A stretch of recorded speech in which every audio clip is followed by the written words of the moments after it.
السلام عليكم، ازيكم عاملين ايه؟ يا رب تكونوا بخير. جايلكم النهارده بالسهل الممتنع، جايلكم بالغريبة اللي على قد ما هي مكوناتها بسيطة جدا لكن بنغلب في ان احنا نطلعها مظبوطة. النهارده هقولكم بمقادير واضحة جدا ازاي تطلعوا الغريبة ناعمة وبتدوب في البق، مستوية من جوه ومن بره وطعامه مفيش بعد كده. وكمان عملت منها اشكال غير تقليدية. بس الأول أحب أعرفكم بنفسي، أنا سارة هلال ودي قناتي. لو أول مرة تشوفوني ياريت تشجعوني وتعملوا لي لايك وسبسكرايب عشان يوصلكم كل جديد.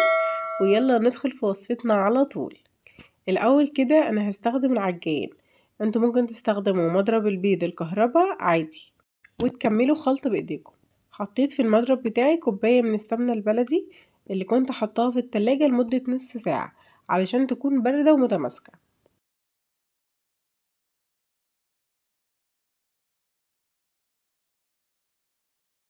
وضفت لكوباية السمنة دي نص كوباية من السكر منخول، ضفتهم لبعض وشغلت السرعة بتاعتي على الأول. سبته شوية وبعد كده حسيت ان انا محتاجة اقلب، فتحت وقلبت عشان السكر يختلط بالسمنة كويس ويتضربوا مع بعض. شغلت عليهم مرة تانية وعليت السرعة للتاني، وفضل كده تقريبا حوالي 5 دقايق. السكر والسمنة اختلطوا مع بعض وبقوا بالشكل اللي انتوا شايفينه ده. بصوا عاملين ازاي، بقوا عاملين زي الكريم. شايفين قوامها؟ انا هحاول اقرب لكم شوية عشان تشوفوا. بعد ما بقى كده غيرت القطعة بتاعة الضرب دي، بدلتها بالكف. بعد كده ضفت كوبايتين من الدقيق المنخول، الدقيق ده للكحك والبسكوت. وبعد كده ضفت عليهم ربع كوباية من اللبن البودر. وهشغل العجان بتاعي مرة كمان. اللبن البودر ممكن تستغنوا عنه لو مش حابين تضيفوه، بس هو قيمة غذائية وبيخلي لون الغرايبة حلو.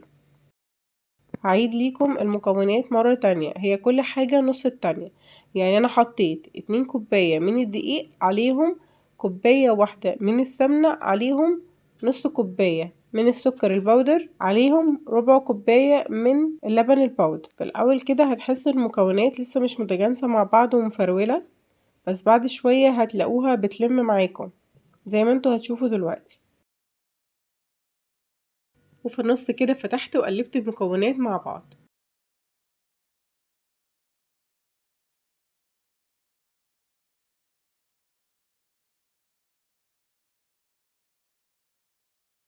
كده الغريبة بتاعتي بقت كويسة، وعلشان نختبرها هنطلع قطعة منها كده ونكورها.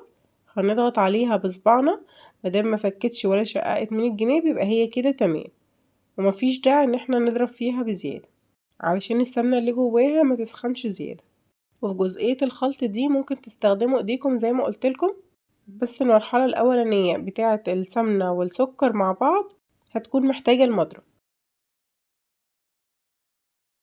كده الغريبة بتاعتي بقت جاهزة، هسيبها بس ترتاح في التلاجة لمدة ربع ساعة. بصوا شايفين لما بلمسها ازاي بتبقى بتلزق حاجة بسيطة قوي، وده طبيعي علشان كمية السمنة اللي جواها. بعد كده هطلع الغريبة بتاعتي من التلاجة وهستخدم مكنة البيتي فور في عمل الغريبة معاكم النهاردة. بصوا انا هستخدم الجزء ده، مش بستخدم الاشكال اللي هي بتكون مدورة اللي مع المكنة دي. هبدأ اعمل الغريبة بتاعتي كده على شكل حلزوني، بلفها حوالين بعضها وبنهيها في النص، وهزينها بسبرينجلز الوان جولدن وسيلفر. ممكن تستخدموا كمان مكسرات، الفستق بيليق قوي مع الغريبة. انا كنت ناوية ان انا استخدم لوز، بس اللوز اللي عندي حجمه كبير، فكان هيبقى كبير قوي على قطعة الغريبة، وما عنديش حاليا فستق فمش هنقف على حاجة. بعد ما خلصت الصاج بتاعي ده هدخله التلاجة لمدة 10 دقايق، وبعد كده اطلعه دخله فرن ساخن مسبقا على درجة حرارة 180 لمدة 4 دقايق، رف اوسط. بعدين 4 دقايق كمان على درجة حرارة 160، مش هياخد معاكم اكتر من كده. عملت الباقي الغريبة في صواني تانية وبرضو دخلتها الفرن. وده شكل الصاج الأول بعد ما طلع. شايفين شكله حلو ازاي ومختلف عن العادي اللي دايما بنعمله وبنشوفه.